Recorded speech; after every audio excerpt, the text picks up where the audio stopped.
All right. Yeah, all right. Good evening, everyone, and welcome to the Town of Port Royal's August 6, 2025 public hearing at 6:30 here in the Yvonne C. Butler Council Chambers, 700 Paris Avenue. The purpose of this public hearing is for ordinance 2025-11. It's an ordinance amending the business license ordinance of the Town of Port Royal to update the class scheduled as required by Act 176 of 2020. I did not receive any written public comments, but does anyone care to be heard on the Business Act of 2020? Hearing none, we will adjourn that meeting. Good job, everybody. Made it through the public hearing, so. Up next, we have our council workshop. And so this one starts off with some great things. We've got some great presentations. We love starting off the meetings like this. Up first, we've got an oath of a new officer. We got the chief in the back.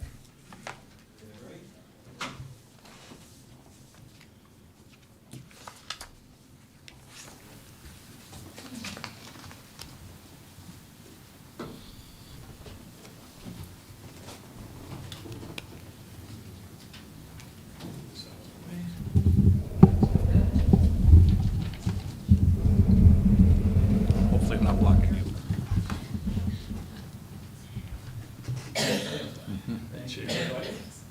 Very happy to be here today to introduce another new officer, a member of our family. This is Nadia Frederick. A little bit about Nadia. She is a Buford resident and a graduate of Bluffton High School. She brings a strong background in service and leadership, having participated in the JROTC for 4 years and currently serving in the Army National Guard. And actually, one of our officers, correct me if I'm wrong here, Officer Mangione, was your supervisor. Yes, he was my RTC instructor for almost 3 years.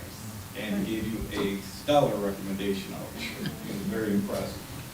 She also, law enforcement runs in her family, and her commitment to the field continues with her husband, who is currently serving as an officer with the Bluffton Police Department. So thank you to him. Please give a warm welcome to Nadia as she begins her journey with the Port Royal Police Department.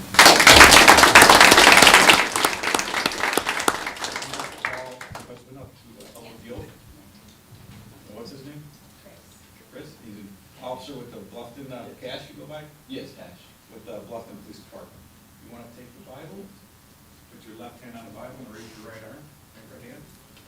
I state your name. I, Nadia Frederick, Do solemnly swear do solemnly swear that I am duly qualified, that I am duly qualified, according to the Constitution of this state, according to the Constitution of the state, to exercise the duties to exercise the duties of this office to which I have been appointed, to this office to which I have been appointed, and that I will that I will equally, equally, fairly, fairly, impartially, impartially, to the best of my ability, to the best of my ability, discharge the duties thereof, discharge the duties thereof, and preserve, and preserve, protect, and defend protect, and defend the Constitution the Constitution of this state of the state and of the United States. and the United States. So help me God. So help me God. Congratulations. Thank you.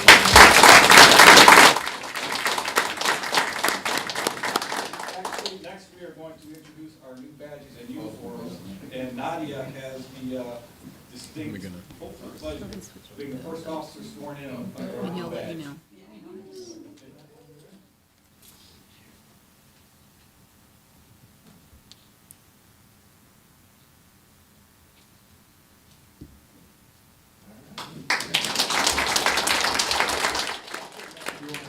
Get a picture with family, they want to, We want to hear from her also. yeah. Proud mommy.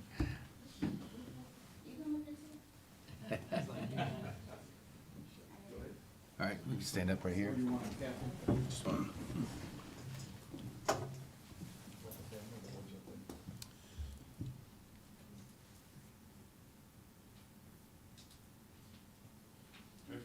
You guys, you want to come up here, want the officers?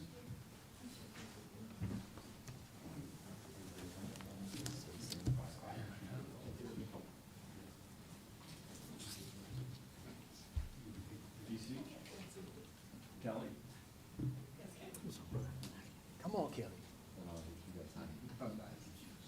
Everybody, come on.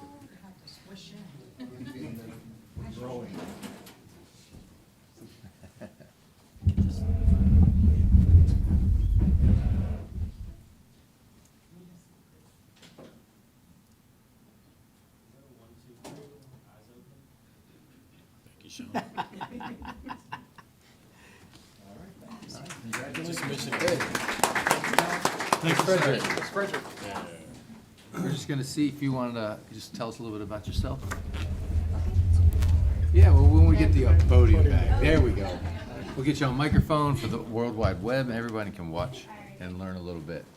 Y'all ready? Yes, ma'am, thank you. Alrighty. Well, like you heard, my name's Nadia Frederick. I was born in New Orleans, Louisiana, and I was partially raised in a lot, Savannah, here, New Orleans, so I'm kind of all over the place, I enlisted when I was 17. In 5th grade, I pretty much was like, yeah, I'm going into the military, and I've been set ever since. I feel like that I'm really going to enjoy my career here with the Port Royal PD. Everybody here is so nice and so welcoming, and I can't wait to start. And I just can't wait to meet y'all and get to know you. Absolutely. Yes, and thank you so much for welcoming me. Thank you. Thank you. Yes, thank you. Welcome aboard. Thank you. Good job, Chief. All right. What else we got? Yes. We're introducing our new badges. Oh, Jesus. There. TC, you want to come up here?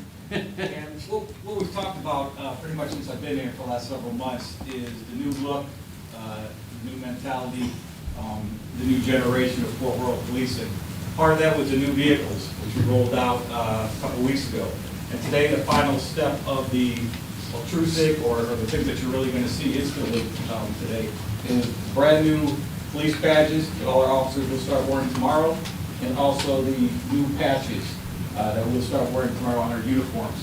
What's special about these is we didn't come in and just pick them out of a catalog or anything like that. We started this project about 6 months ago, and it was a culmination of the officers picking the badge, including the style, what's on it, the colors, everything. Town administration, picking out the dates that are going to be on it, and also with the patch, we sent it out to the public on our social media. And we got a lot of input from the public, things that they thought represented Port Royal, and that's what we put on the patch. Better be an So XL. it's really a culmination of everybody in the town coming together to see what they would like, and hopefully it's a good representation of Port Royal. And a little thank you to the council and the administration for supporting us through all of this and for giving their input. We have a little t-shirt form and a copy of the badge. We want to see you wearing those. Oh, We thank also you. have something here for Town Hall that hopefully you will display. It's a little commemoration of when we did switch the badges. The town has had that last badge in the patch for a long time. We wore it proudly. We want to continue that tradition. It's kind of a new look. So it says in service since June of 2025. We tried to put it out a little bit early, but with some issues getting all the uniforms in, we have to push it back a little bit. But I would like to present this on behalf of the police department, to the council, and the town administration, to kind of commemorate what we're doing here. Yes, sir. Thank you. And we got a little video. You ready? Ready? Get that off the screen. This is Chief Jeffrey Myers with the Port Royal Police Department. Last week we rolled out our new vehicles and we had some great feedback. This week we'd like to show you our new badges and our new patches that are a result of your input and our officers' input.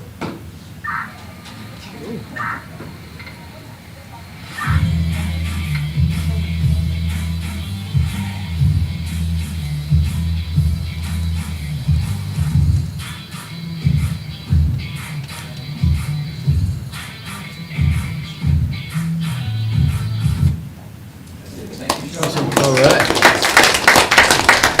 Thank you, everybody. Thank you, Thank you, sir. Chief. Good work, Chief. Well done, sir. And that was produced by Sean.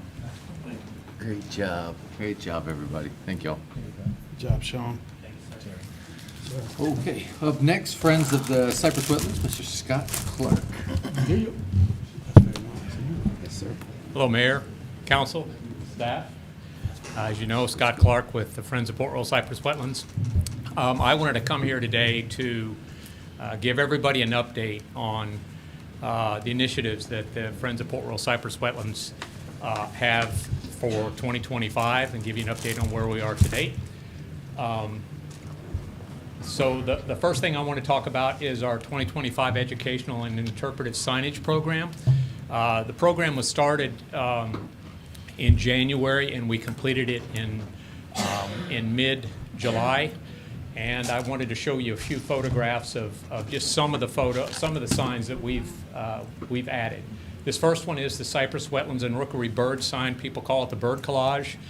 This is a replacement sign, and it's on the main boardwalk. Next. The next one is I stole some stuff from Travis Folk of Folk Land Management with his permission, and made the history of the Port Royal Cypress Wetlands. This one's very informative for those of you that didn't get to see the presentation down at Shell Ring earlier this year. This one is on a stand located near the police department. Next. The next one is the Yellow-crowned night heron, which, for those of you that go to the wetlands a lot, the Yellow-crowned night heron nest off of the boardwalk, the 16th Street boardwalk. So we put this one on the 16th Street boardwalk looking at the Yellow-crowned night herons. Next. The black-crowned night herons, they nest at the pavilion. So this is a new sign that we added at the pavilion. I'm sorry I took that picture. I've recently moved the sign. Patty and I moved the sign. I did put it right underneath a tree, and you can kind of see what happened there. But that one's at the pavilion. Next. Invasive plant species. This is a replacement sign that's next to the YMCA. The other one was so faded and cracked that it was illegible. So you can now see some of the invasive species, plant species that are here. If you go by the Y. Next. Native wildlife of Port Royal. This is a replacement sign also that is just off the main boardwalk before you get to the small bridge. And I can honestly tell you that I've seen every single one of those animals at the wetlands, so they are there. Next. This one's a big one. We noticed that over the recent year that more and more people are parking on Richmond Avenue to go to the wetlands. And they're getting there, they see in the pavilion, they're going to the pavilion, and a lot of them just think that's it, and then they get back in their car and they leave. So we created a new kiosk map, just very similar to the one that we have at the amphitheater, but it's got the "You Are Here" star next to the pavilion, so people can get an idea of what they're about to experience for the entire Cypress Wetlands. Next.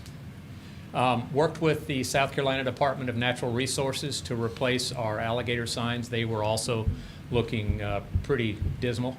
So those are all new. Next.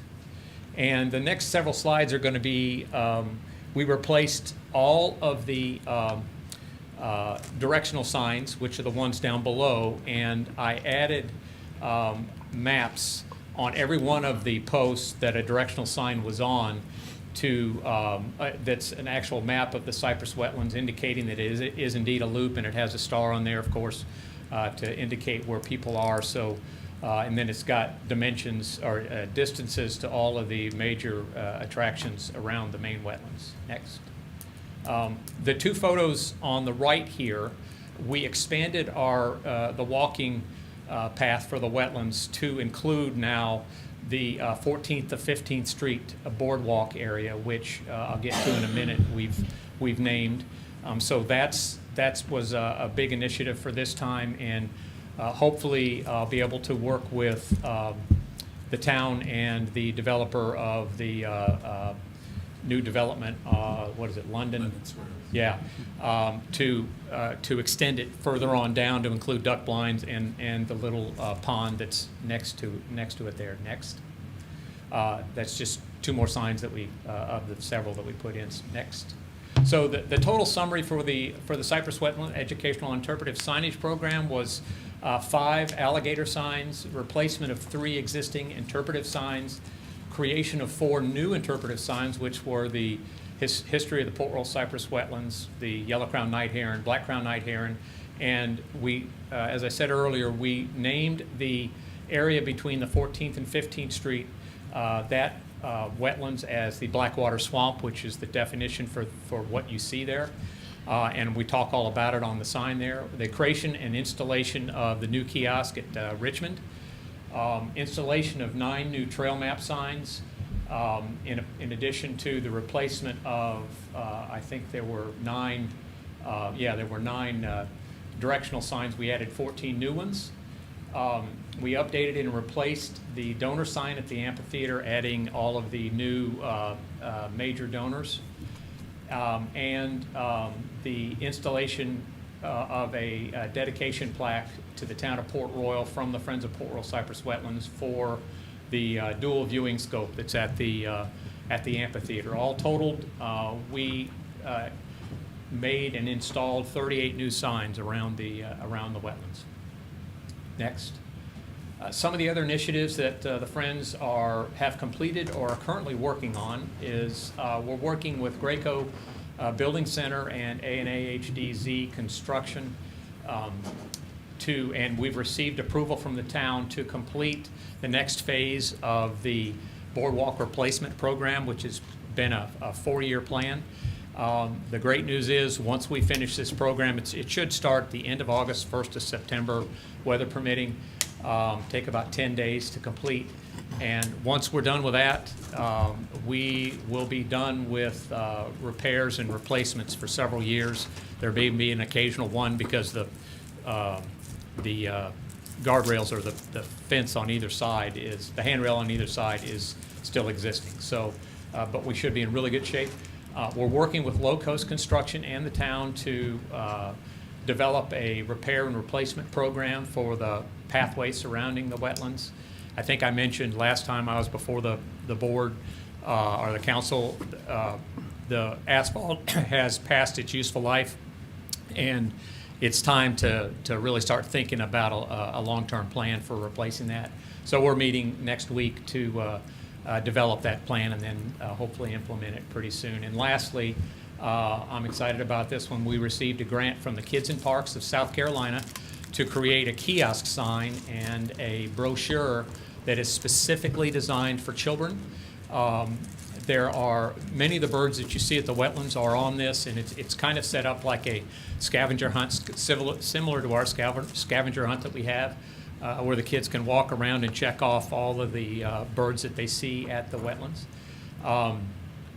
The National Kids in Parks website is going to be listing the Friends of Port Royal Cypress Wetlands website on their website as a link, and we're going to be doing the same. We're going to be putting their website as a link onto our website coming soon.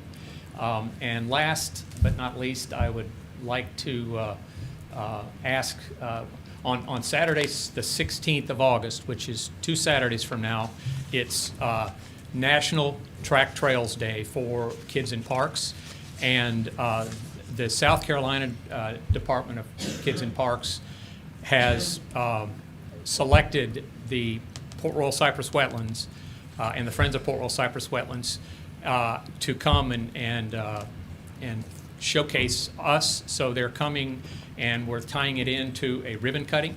So I would like to ask the mayor and council, as well as the staff. I know Brooke was involved in getting that program. So would like to get everybody there for the ribbon cutting, and I'm also working with Vicki Gowd, the principal at Port Royal Elementary. I'm trying to get some kids there as well to help us with the ribbon cutting. Next, I think that's it. Yeah. So if there's anything else that we can do if the Friends can do for the town, please let us know, and we'll be happy to oblige. Thank you very much. Scott, Yes. is there Wi-Fi down there? I don't believe so. I mean, there's scattered, but Oh, I was just curious. yeah. I noticed a lot of You know, people you get sitting some by in the Y, amphitheater. you get some by the police station. But I was just curious, 'cause I see people that sitting in the amphitheater and so forth, and Yeah. and I got one pamphlet and brochures also, and so yeah, some people may take that opportunity to do further research if there was. I was just curious. yeah, so. yeah. No, I mean, Not they're asking- probably, I'm not they're asking probably that you put pulling it there, I off was the just police curious. station or maybe Parker's right there at the amphitheater. But I don't know for sure. Okay, that's all. Yeah. I wasn't advocating for it. I was Yeah. just interested Yeah. in knowing, that's all. But it is nice to go by and see all those birds back every night. It is. It is. And hear them though. Any other questions? I'll just say really quick, just thank you to you and your Sure, your I got a crew. great board. Y'all do an amazing job. Cypress Wetlands is a really special jewel for the town, and y'all just take it upon yourself and get so much work done and solve problems, and it's really great to see. So thank you for that. Is there anything outside of the asphalt, which I hear it sounds like you're working on, that you need from the town? Well, one thing I didn't mention or put in there, I've mentioned it to Brooke. One of our other initiatives is to buy, the VBT, they come every Tuesday. And they just park their bikes everywhere. So we're going to buy a large bike rack and donate it to the town, and we're going to do it in coordination with the improvements that are going to be up there. There's already one shown there. It's a smaller one, but we're hoping that we can work with the town to put a larger one there that'll hold all the bikes from VBT. Okay, great. All right? Well, yeah, great job. Mr. Thank you. Luis, yeah. Thanks, Scott. Thanks, Scott. Okay, up next, some great presentations. We've got interviews here. We've got an opening on our design review board. We went over that last month, I think, the design review board and kind of the roles and responsibilities of it. We've got 5 people interviewing for that position tonight. So what I'll do is I'm just going to go in alphabetical order to call people up. Just kind of give us a few little intro about yourself. I'm sure we pretty much know everyone that's about to come up and talk to us, but for the audience and everybody, if you could just give us a little quick bio, and then I think council will probably have some questions. They'll probably be the same for everybody. And then we will meet tonight. We have an executive session. We'll discuss that, and then at our meeting next Wednesday is when we'll make a decision and vote on who will be that person on the design review board. Again, thank y'all so much for everybody for applying. It's, that's a good problem to have. The only problem is now we've got to say no to 4 people and yes to 1 person. But it's awesome that we have 5 people applying for 1 open position, so, for 2 positions, there we go. So, good to know. All right, up first, going in alphabetical order, Miss Barbara Berry. Come on down. Evening, council, mayor. Didn't know I'd be going against 5 people, but here I am. You've done this before. I know, but 5. Yeah. Anyhow, I'm here for consideration for the Design Review Board. Having served on the Historic Preservation Board, and I've chaired both the short-term rental and the Marshview Park Committee, I've shown my ability to research, study, and analyze situations. Being appointed to the Design Review Board would allow me to continue to serve the community. In addition, my husband and I both, we built a house in Lexington and had to work with the codes and ordinance of Lexington County. In Port Royal, we have renovated 2 homes. The latest is a historic home that we had to work with the staff, with the ordinances and code that apply to an older home. So we worked closely know how to go through that process. So I hope to continue serving the committee, serving the town. Questions? Oh, a little bit about myself. 32 years teaching English, high school, and now many years being retired and enjoying it here in Port Royal. Okay. Any questions? I'll start my left down here with Councilman Ashmore. And I'll ask everybody this, and unfortunately you go first, so everybody else has got a chance. But what do you see as the biggest challenge that faces our design review board? I think the trees are a big challenge. I think that's maybe the largest one, because it's hard to tell a person, no, you can't build, because there's a tree that is going to cost you either a lot of money, or I don't know if they actually say you can't cut it down, but it's going to cost a lot. So I think the Design Review Board needs to work with the citizens to suggest ways that something can be built according to the ordinance. Is that we're so proud of our tree ordinance, and that it does save those live oaks. So I think that's a real big challenge. Thank you, Barbara. Councilman Owens? I yield. No, I don't have anything either, thank you. I was Barry. I got one. Okay. If you could, and if you had the ability to make a recommendation or an adjustment to our current process, what would that, to make it more user-friendly for the town generally, what would that be and why? The process of selecting people. No, right, of the design review board process, right? We got the ordinance, we got that down, but Yeah. kind of the process of taking someone through it. Yeah. If there's anything, if you I ever interacted swear, with it. what I loved was a couple of weeks ago when Noah stood and made like a 30-minute presentation, and he explained everything so thoroughly. I'm sure that took a lot of headache off staff, because that's what we need. I feel like I know things, but I don't know things. And, I'm someone who's involved. Take someone who's not. They don't get it. They don't understand everything that you have to do. So maybe some more presentations like that, that Noah walks us through ordinances on how you can work around keeping a tree on your lot. Some simple things that may not take long, but that he explains it. And with the so many people watching by the TV, I think that would educate the population a lot. I think education's important. Yeah. Oh, I think there was a lot of absolutely. misinformation out there, and he was able to educate. Because people tend to get mad first, Yeah. and if they knew, Yeah. I think it would save headaches. Yeah. Thank you. So thank you. Thank you. Thank you, Barbara. Thank you, Ms. Berry. Okay, up next, Ms. Patty Clark. Hey, Ms. Clark. Hello. Patty Clark, live at 1012 11th Street. We built our house 20 years ago.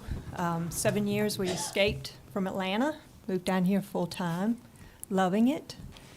And I just felt like it was time for me to get involved with the town. Been to a lot of DRB meetings. I like some of the decisions that are made, some not real happy with, mainly tree ordinance type decisions, and feel like with my profession as a commercial real estate paralegal, working with land developers, builders, residential covenants, design guidelines, reviewing surveys, at least 10 a day right now, I can really add a lot to the board and work with the applicants in trying to find a way to build something in our town that fits our codes, our guidelines, and especially the tree ordinance. Very good. Yes, ma'am, thank you. Councilman Nashville. Yeah, my standard question is gonna be, what do you see as as one of our challenges, maybe not the biggest, but one of our challenges facing the design review board? As Barbara said, the tree ordinance, there's a big difference between a homeowner that already owned a lot in town before y'all passed that ordinance, and they want to try to fit a house on a lot, and a builder coming before you with a spec home and wanting to cut down a tree to put a spec home on a lot. I would tell that builder, no, work around it. I was here for a DRB meeting with a hotel developer. And Lord, we need that hotel in this town. It would be a wonderful benefit. But the board said, go back, try to work around. He wanted to remove 5 landmark trees. Please go back and work around that. And from what I understand, he did. We got to have the courage to say no. We need to preserve how beautiful this town is. Very good, thank you. Okay? Same question, Patty. If you could or would make a recommended change or adjustment to the current DRB process, and I think you kind of answered it. You alluded a little bit to it in your answer there.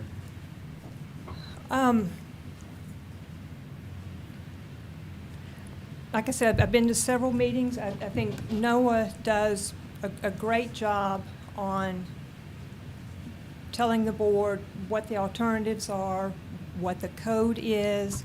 Always good to get that information very early on so each of the DRB members can go out, visit the property, see what the issue is, see if there's a way to work around that issue. So that's one thing, you just make sure that the information gets to the review board early enough that we can make a personal visit to the site. And maybe that's already done. I'm not saying that that's not done. Noah probably already does that. I know with Scott being on the zoning board, he does get the information well in advance to really figure out what the issue is before the meeting. Thank you, Pat. Thank you. All right. Thank you, Ms. Clark. Okay. Thank you, Pat. All right, up next, Mr. Kyle Denny.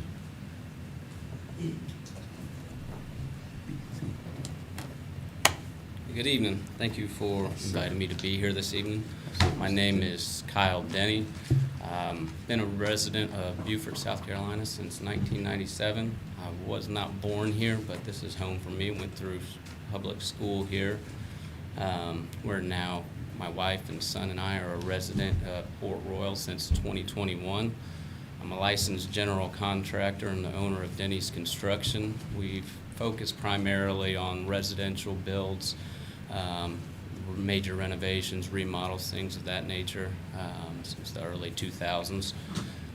We have dealt to a great extent with the city of Beaufort, Port Royal, and the county, and gone through a lot of their design review boards. We're pretty familiar with the process and what that looks like.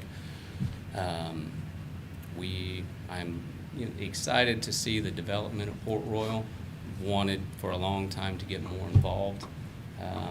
It was a great opportunity for me to be invited here tonight and would love to give back. I think that Port Royal's got a great opportunity in developing in the future, and I think it would be a great opportunity just to be a part of overseeing some of that.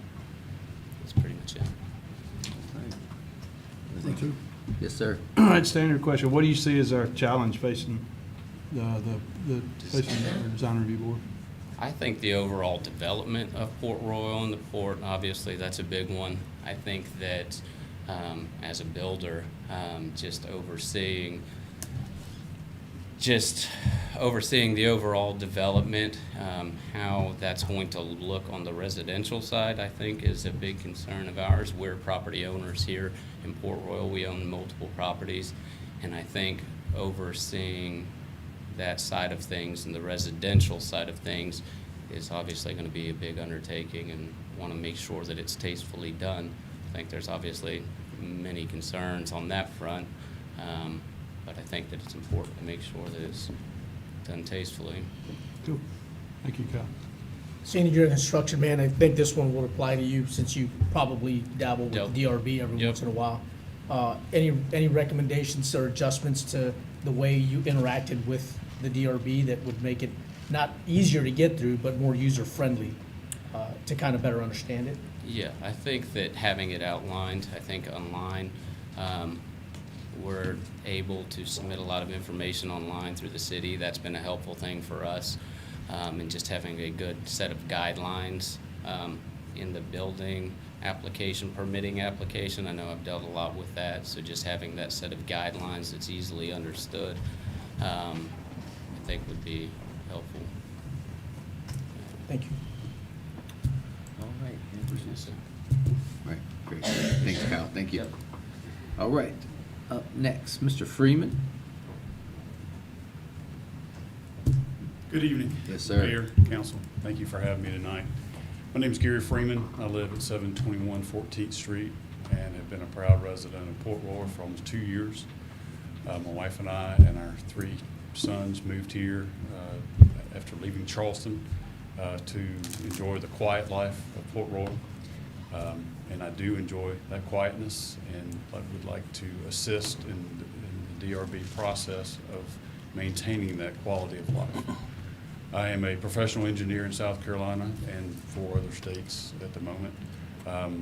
Practice civil engineering, mainly doing water and sewer work. So I work for the local utility here. We do consulting for that utility. But I guess my first introduction to planning and to DRB process was my first job. I worked as the city engineer for the city of Prattville outside of Montgomery, a small bedroom community similar to Port Royal. And it was very ripe for development. We had large tract developments coming into town, and part of the engineering and planning process was making sure that fit consistently with the ordinances that you have adopted or they had adopted, and applying those equally in that development and recommended changes when they needed to be changed for the betterment of the community. And I think that knowledge will assist me in helping, not necessarily stymie development. Development is going to happen because people buy property to develop it and build and make investments, which is a good thing, but it needs to be controlled and not just, I've heard a lot about tonight with trees, but it needs to be consistently with setbacks and the type of building, the flavor that you're allowing into the town. So I think my engineering background will assist in that. One thing I don't participate in is I'm not a developer's engineer, so I don't have any allegiance to developers. I've written ordinances or helped write ordinance for Beaufort Jasper for their development-driven processes. So I'm familiar with how development works and how it does. So that's it. Okay, all right, Mr. Freeman. I think we got 2 questions for you. All right, again, what do you see as our biggest challenge, or one of our challenges facing the DRB? I think the biggest challenge is the maintaining the ordinances that are on the books now. But the largest, the 800-pound gorilla in the room is the port development. My experience with, as an engineer, I worked with the Hugh Leatherman Terminal in Charleston. That was one of the largest greenfield port developments on the Eastern Seaboard in decades. And I was involved, I was a project manager for that development. So I'm familiar with how ports should look, although that's not an active port, it was once. So seeing what that is and what it could be is, I think, adds to the ability to do for the DRB and how that works with that developer and the housing that goes along with that. So that's a complex issue. You all have been at odds with a developer of that property. So it's going to take somebody that's willing to fight the fight if needed. Very good, thank you, Gary. Yes, sir. Thank you for your time and Absolutely. coming up. So if you could or had to recommend an adjustment or change to have it interact with other DRBs also, what would that be and why? You need to clone Noah, first of all. I think we're working on that. He's had some help recently, I read Yeah. about, so that's good. I think the process and when I was working in the planning department as an engineer of the city of Prattville, I think everything back then was paper. It was all paper-based. Having something web-based, which may or may not help the folks that get it up at arms about the development, but having something that gives transparency so that you have plans that are posted and posted readily so that you can see those, and meeting minutes and that is already posted too. So, but having the transparency of what development is, and maybe preliminary plans, I don't know if you can do that legally, but post them online so people can see what's happening. And that way they're not coming up tonight to talk about something that's going on. They can come in here educated. Thank you for that. That's thank you for that. That was it. All right, thank you, Gary. Thank you very much. Yes, sir. Thank you, Gary. All right, last but not least, Mr. Christopher Clement. Good evening, council members. Yes, sir. Mayor Pro Tem Hayward. Not sure if this is working, but my name is Christopher Clement. I live at the Preserve. I've recently moved to the area from Germany. I am a planner with the city of Beaufort, so I moved here to actually become this planner for the city of Beaufort. I've been a senior planner with Horry County, South Carolina before, which is Myrtle Beach, Conway area. So I'm a professional planner. That's what I went to school for. That's also the major reason why I moved here for this planning position. So on a daily basis, I deal with boards like Planning Commission, with the Historic District Review Board in Beaufort. I actually am the staff member that organizes, schedules, and leads the Technical Review Committee meetings and the Historic District Technical Review Committee pre-design meetings for the city of Beaufort. So I deal with boards on a daily basis. So this is the other side of the story.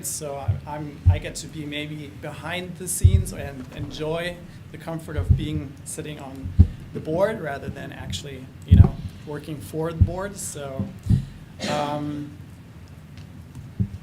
yeah, that's basically my bio in a nutshell. Absolutely. Thank you, Christopher. Like I said, we got 2 questions for you, so. My question is the standard. What do you see as one of the biggest challenges facing our design review board? I think with yours and all boards in general, the challenges are always going to be transparency, as the candidate before me said, is always making it the most transparent to citizens, and inclusiveness. So how can you actually make the citizenry participate and actually know what's going on? Maybe not only at the evening of the meeting or afternoon, but maybe also beforehand, so they know what's going on and have a chance and opportunity to see the agenda items, maybe to get background information, maybe like ahead of time, so they can actually go online, see what kind of proposals are coming up, see what's out there, to kind of just know what's going on and coming in front of the board with the town. That's probably the most important, I would say. Thank you, Chris. Councilman Guerrero. Hey, Chris, thanks for your time, man. Again, if you had to make a recommended change or adjustment to any process, DRB style process, to make it more user-friendly, what would that be and why? Okay. So I can only tell you about my experience with the city, but I think that's a good thing that the city of Beaufort has actually come up with are these technical review committee, HTRC, so these pre-design meetings. So anything that a developer, a citizen wants to do within the city, they meet with staff first. So we have these pre-design meetings, these staff level meetings before they go to a appointed or elected board. So that way staff can give like recommendations before, so they have the opportunity, whoever's doing whatever, to actually make revisions, amendments. We tell them, okay, listen, you've got maybe a big live oak tree here. This is not a good idea for you to be cutting or looking into removing this tree. You probably need to work around this. So they have an opportunity to work around it before it comes to the actual board meeting, just in order to get everybody maybe better prepared once it gets up to the board. So it's basically also a win-win situation for both sides, for the applicant as well as for the board, because otherwise, preparation is always essential, and the key, you're going to have people go to the board and then go back, make maybe revisions, and maybe they'll get sick and tired of it. So that way, maybe give them more provisions or more staff input to work with them, to work with the applicant, rather than just bring it to the board and go from there. So. Awesome. Well, Yeah. Thank you. Sure. Appreciate that. Thank you very much. Great. Thank you very much, Thank Chris. you. Thanks for your time. Absolutely. Thanks, Chris.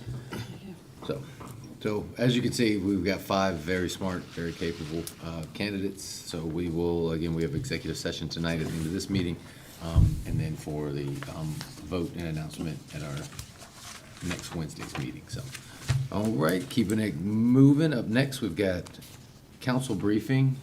All right. We'll start out with speed humps. They're within the original scope of the contract. They are complete except for West Paris Avenue for obvious reasons. We have received several requests for additional speed humps at different locations. We are reviewing those, and the police department is in the process of using our speed trailer to verify what sort of speeds we are seeing in those locations to validate those requests. So, kind of a follow-up to that, I know the mayor and Brooke met with SCDOT and Representative Erickson recently to discuss, in general, SCDOT issues, but I know that we were focused on Drayton Drive and Battery Park and our concern about adding speed humps in those particular areas. We've attempted to do that a couple of times now, but they have not been very receptive. I understand some good contacts were made. You made a valid argument to them to discuss, and we're going to keep pushing that issue with them, because I think what we're seeing is additional speed. Drayton is a straight shot. So No, it seemed like they were receptive too at the meeting. But And absolutely, and I know that you discussed also the intersection of Rebo Road and Ladies Island Drive, and there is some funding, I think, that's being set aside for a dedicated right turn that would alleviate some of the stacking that we see going on to Ladies Island from Port Royal. So, A quick question though. yeah. And I know he said that, Mayor said that they were receptive, but I'm trying to understand why were they permissible, or they permit them on Lenore and not 2 streets over? Well, I think because it's kind of a counterintuitive argument.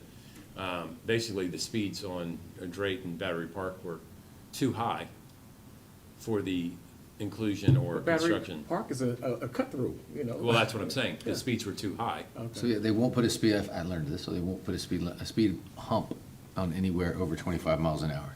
If you go down Drayton is 30 miles per hour, and every other road around it's 25. And so that's why they could get it on that.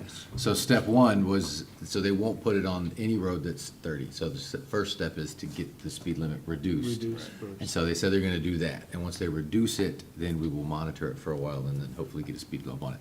But that's what it is, Never it's that noticed. 25 miles per hour. If you go down Drayton now, you'll see it's got a 30 mile per hour sign, but everywhere around it's 25. So that's the cutoff, that 25 miles per hour. And the counterintuitive part is that we know that speeds need to be reduced, but when they do analyze the data, they're saying, well, it's 30 and people are going 37, so we can't justify the installation of speed humps.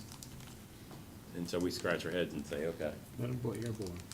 But yeah, but I mean, we're working on it, so, but, but that was the big thing, is that it's, Drayton is 30 miles per hour. Never So noticed first it. step is to get it lowered. Right. Thank you. Yeah.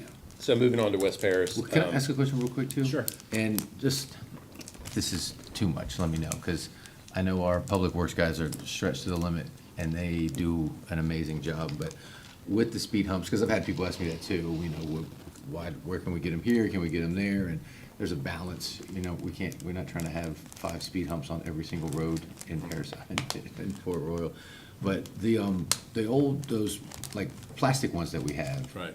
How hard is it to move those around?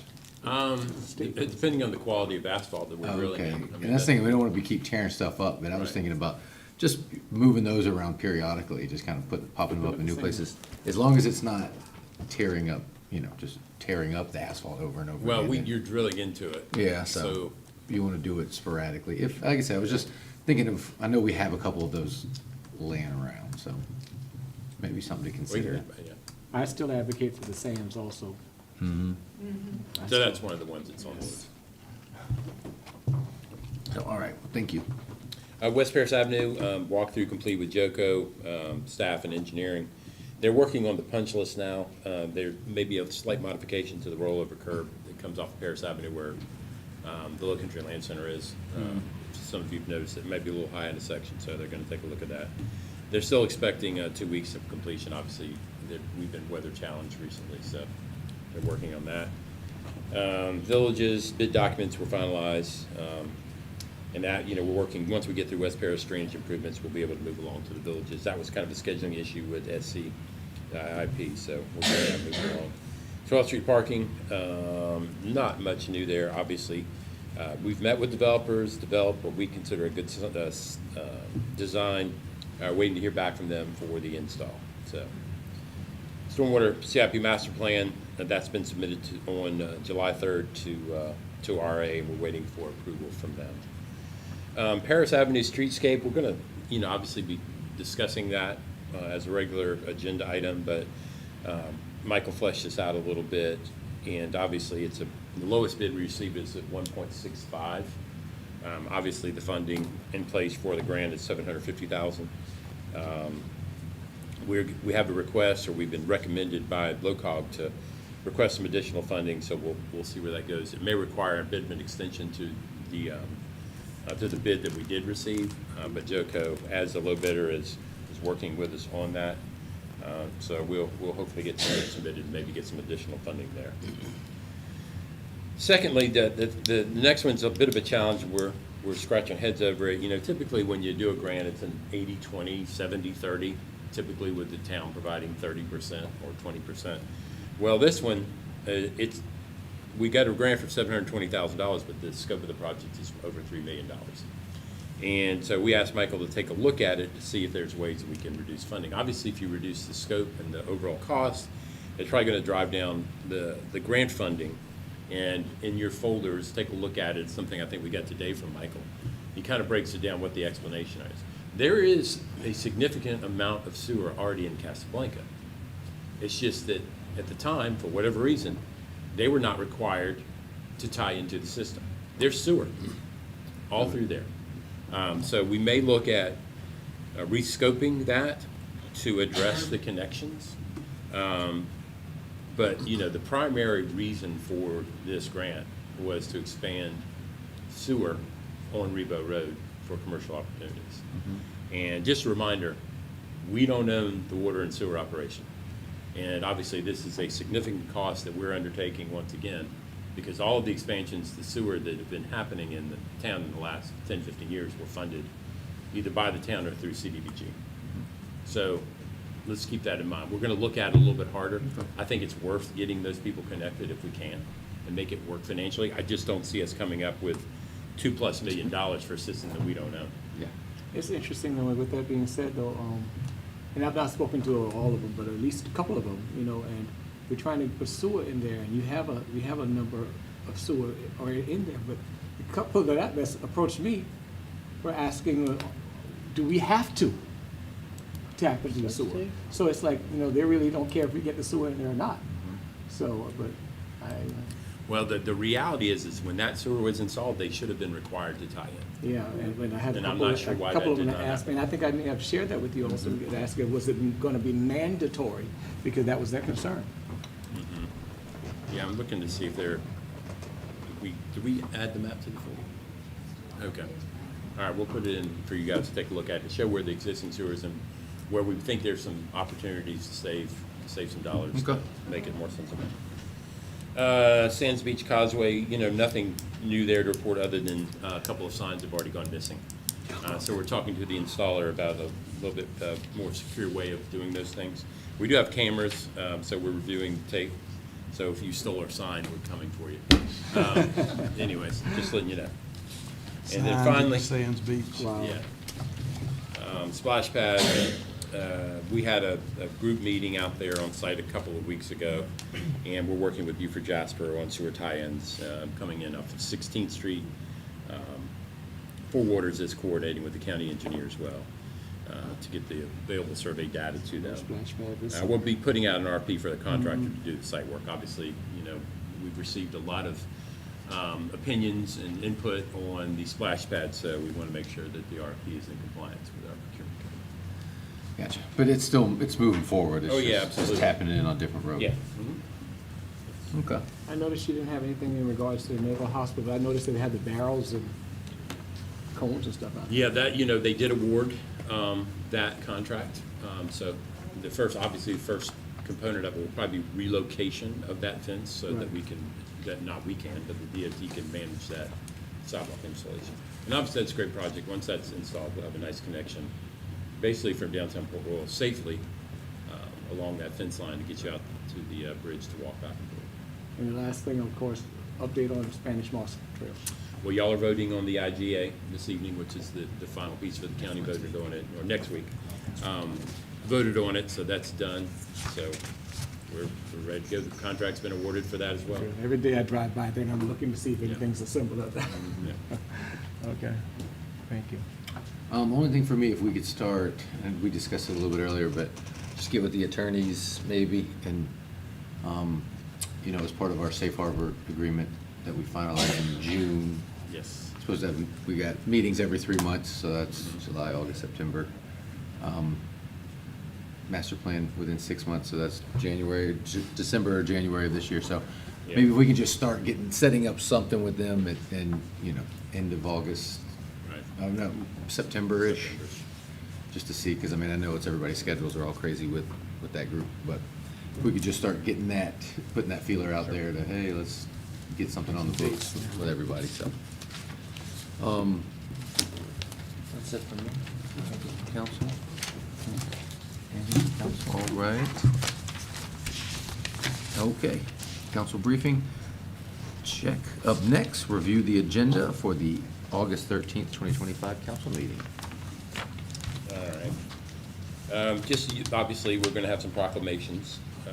a couple there, then a presentation on Walk for Water, and then kind of moving into some of the agenda items, first reading.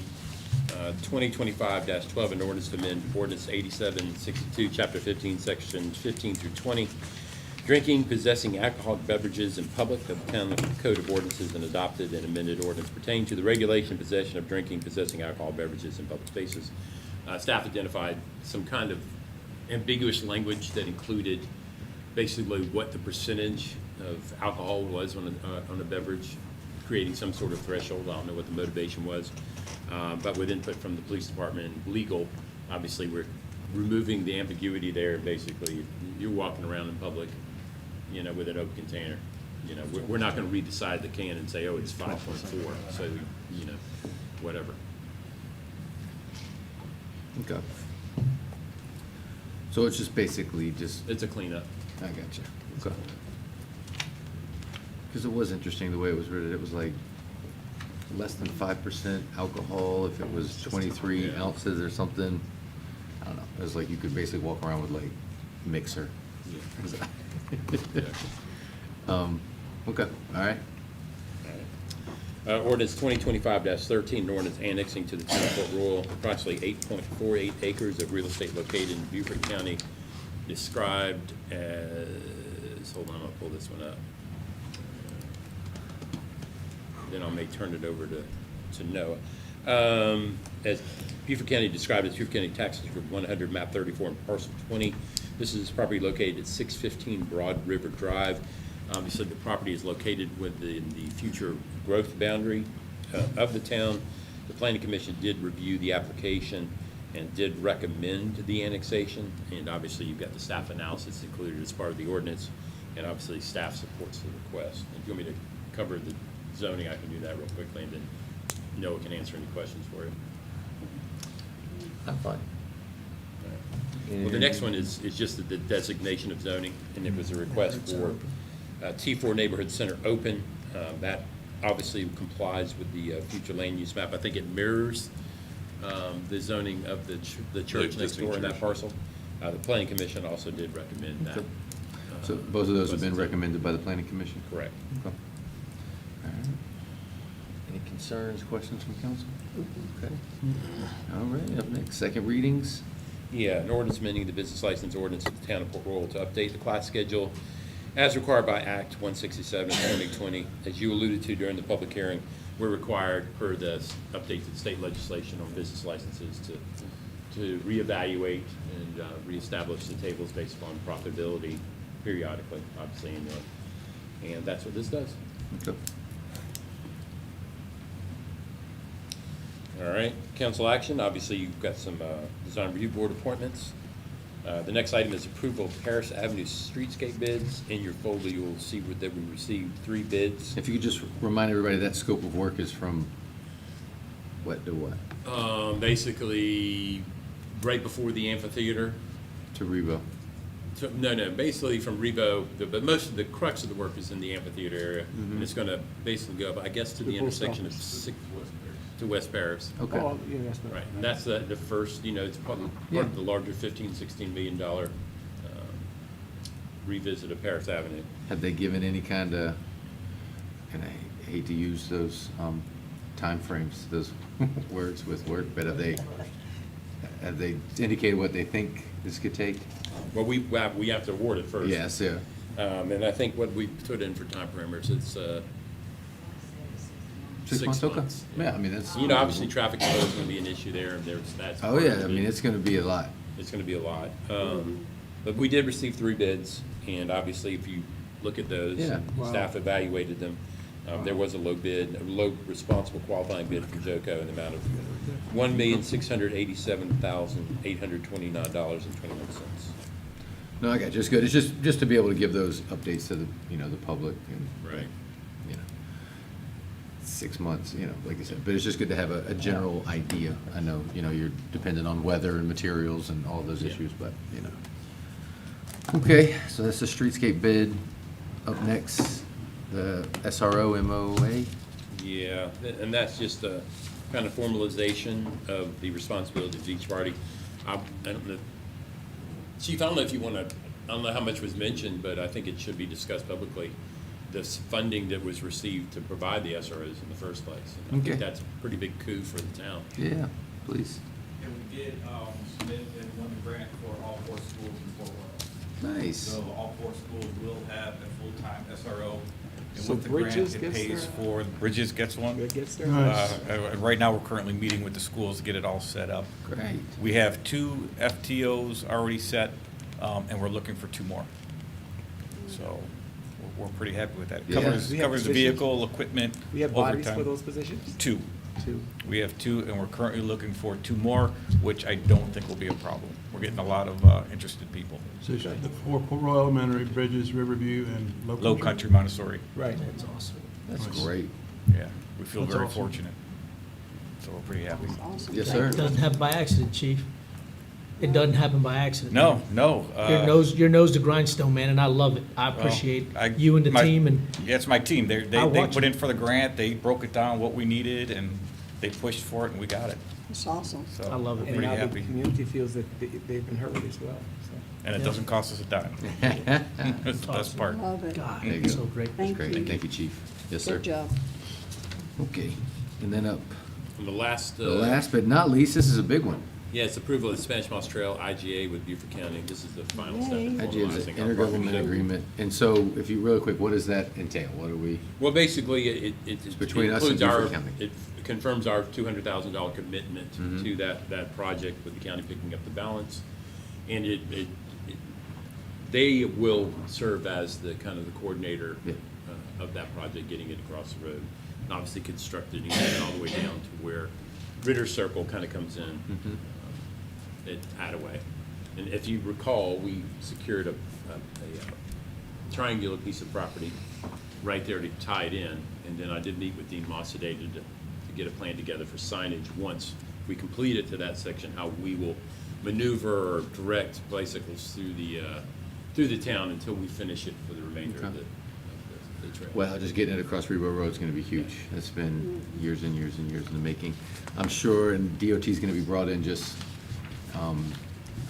slowing mechanisms and safety mechanisms Right. coming up to this hawk light. It's going to be, Yeah. it's going to take a minute. wish we for- still had the for- rail I on know, time that would be program. amazing, but it's just going to take a minute for people to get used to that again, having to stop there. Just like with anything, I think it's behavioral. Once you get in, once it's there, people get used to, what they see every day, but it will, at first, it is going to be a little shocking. But hopefully, I'm hopeful that during the construction phase, people are driving past it every day, they're seeing it, like, they realize what's going on. And it will be a hawk signal, so. Yeah, it will be a signal. exactly, but like I said, some of those, raised asphalts, anything they can do for, the slowing mechanisms and safety, pulling up to it, big, cool. So once we vote on that next week, that's really it that needs to be done for the Spanish Yeah. Moss Trail. Money is set aside, we've secured the easement through the Safe Harbor property. Yeah, they've awarded the contract, I believe, so. Yes. So it should be going, that should be moving forward pretty soon, which is, a lot of people have put a lot of time into that, so that's amazing to see. Okay. An important date, so I'll go back to the, tonight's agenda. Thursday, August 7th at 5 PM, Design Review Board. Friday, August 8th is the candidate filing openings at 12 PM. Then also on Friday, August 8th at 5 to 7 PM is the Springer Car Show. And Saturday, August 9th is the first of the street music concerts, 6 PM. Back Nice. already. Yep. It's hard to believe, it's already time for street It music. is crazy. Crazy, crazy. Then, Saturday, August 16th, as Scott discussed, the National Track Trails Day at Cypress Wetlands from 1 to 2 PM. 1 to 2, from 1 to 105. 1 to 1. Well, Just a we little bill by quick. the hour, so you get an hour. Yeah. Quick little cut. Saturday, August 23rd, obviously it's the second in the street music series, and then Monday, August 25th, it's a planning commission meeting at 5 PM. That's all I got. All right, perfect. Thank you, man, good update. Next, public comment, I got 2. Mr. Russo.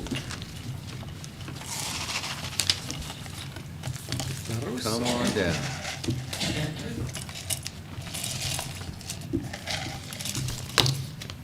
Good evening, staff, council, Scott, everyone. My comment started as a request, and in the last hour, it has morphed into a gratitude. Yeah. There's a dire need for a bike rack at the entrance to the Perfect. Cypress wetlands, and it sounds like that's in the works. And, you know, maybe perhaps we can look at some more strategic bike racks with the Spanish Moss Trail now bringing I agree. more bicycles into the community. Absolutely. Yeah, well, as soon as you handed me that, I was like, he's talking He about answered that right? already. Yeah, exactly. So, good Like I job. said, it morphed as. Yeah, that's perfect. But All right. thank you. Yes, sir. Thank you, Charlie. Thanks, Charlie. Thanks, Charlie. All right, up next, Ms. Colleen Johnson. This should be a good one. Should be short and sweet, too. Yeah, well- Colleen Johnson, 4 Camp Saxton Way, in the little community of Old Tabby. And I've had several people in our little community approach me and ask me to speak to you all about it. Late spring, we had a few alligators in our neighborhood, but the one that was 13 feet long and several hundred pounds that showed up standing behind one of our neighbors who was trimming in his backyard, scared him to death. Yeah. He froze in place. He was shaking so bad he couldn't even use his phone. He stood still, and when he turned around, the alligator had already turned around. It headed toward my sister's house, which is 3 doors down, and she and her husband and dog were sitting in the backyard. And when they saw it, she said she about had a heart attack and ran in. My first neighbor called animal control. They told her, we don't do anything about alligators. So I called the Port Royal Police and was transferred to DNR. My sister, who didn't know I was doing this, called DNR and they transferred her to the police. So we were getting nowhere. So I contacted Mary Beth and just said, look, Mary Beth, nobody wants to do this. The police don't, the DNR doesn't, animal control doesn't. Is it okay if I shoot it? Well, Mary Beth goes, oh, no, no, no, you cannot shoot it. Well, within a half an hour, Mary Beth had everybody on our street, and they did have a rustler, or whatever you want to call them, and they did load up the very large alligator after I think when they first came, they didn't believe it was as big as it was, and they walked back. When they saw the alligator, all 3 men came running back out and had to get a plan together before they did this. My question and my neighbor's question is, we need a clear plan, so if this happens again in somebody's backyard, that we know who we should call, and I guess it shouldn't be Mary Beth. And that's all I have to say. Got it right here. DNR transferred me to Port Royal Police. Port Royal Police transferred my sister to DNR. So we were left with a 13-foot alligator in our backyard. So Well, it's not gonna stay there. You just go inside until it goes back to his pond. You just stay but this is like a inside. couple blocks Yeah. away. Okay. So we So would there's just some- like a clear idea, So if this if you can- happens again, that there's a Okay. plan. So this You is, can hear up on the screen right here, the chief put this together for us so the removal of the alligators. out of for removal. And so there's some, it's not just an alligator, like as you see, he's got to be confined in an area between fences, fenced in a backyard with no way to retreat, or has encroached upon a I person's think property. he actually went over a fence. Okay, He was very big. okay. Well, then that's it. Well, You saw the pictures. well, then they'll contact DNR. I'm sorry that when you called them, maybe it was just the person you talked to that day Yeah. that transferred you to us. So But yeah, it where is- is this that I can, so I'm not gonna stand here and read it, I'm out of time, but Yeah, okay. I don't know, we can try to put something together for you. I mean, yeah, we would really like to know. It was kind of traumatizing for them. They were like afraid to go in their backyard, and it wasn't just one alligator. The week before, there was another one, and I had called for that one, and DNR said, just let it be, it'll go away. Well, it did, but it was probably 10, 11 feet long too, but it was skinny. So mating season, I guess, I Yeah. don't know, but It- anyway. And it is very case by case. If you see, like, if the alligator is simply yeah. on the bank or in the water and retreats, At the presence of humans, they will not remove it. So, I mean, it's not, because people have asked me that, like, well, it's not like, oh, once it gets 9 feet from a house, then it's gone, and then not 10 feet. I mean, it is very case by case, kind of when them making that judgment call. So, but it is a DNR responsibility, and so we will, we can get you some more info on, but again, you just need to call them. Yes. There you go, exactly, yep. Just look up for Molly. That's what I all. do, just call Mary Beth. Thank you, Mary Beth. Just take care of Molly. Thank you, guys. Yep. Chief, there's nothing in the academy that tells you what to do with alligators, correct? Because it says Hey, must all I'm gonna do is make a phone call, because I am not rustling an alligator. pose an okay? immediate, But I'll help find somebody I've that done one will. before, and they're not fun. so that's what it says, pose an immediate threat to human life, be in an area where it has no means of escape or encroached upon a person's property as previously mentioned. He also added that alligator does not retreat at the presence of humans and stands its ground. It could be an indication that humans have been feeding it. He stated an alligator simply existing in its natural habitat is not grounds for removal, so, okay. So again, we'll just keep working with DNR on that, okay? And please don't feed them. Feed them, but we were afraid we were gonna be the feed. Yeah. Yeah, Don't feed them like that either. yeah. It's Okay. not preferred. Don't be the feed. All right, so that was it for my public comments. At this time, I'll entertain a motion, we have an executive session scheduled. Entertain a motion that we go into executive session. I move that we go into the executive session to discuss Personnel. personnel. You get a second? Second. All those in favor signify by saying aye. Aye. All right, thank you. So Trey we're now got gonna me go in in here, executive Trey. session for a quick bit. Thank you all very much. Trey.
Okay, and entertain a motion to come out of executive session. So moved. Second. All those in favor signify by saying aye. Aye. Okay, we are now out of executive session that we had to discuss some personnel matters.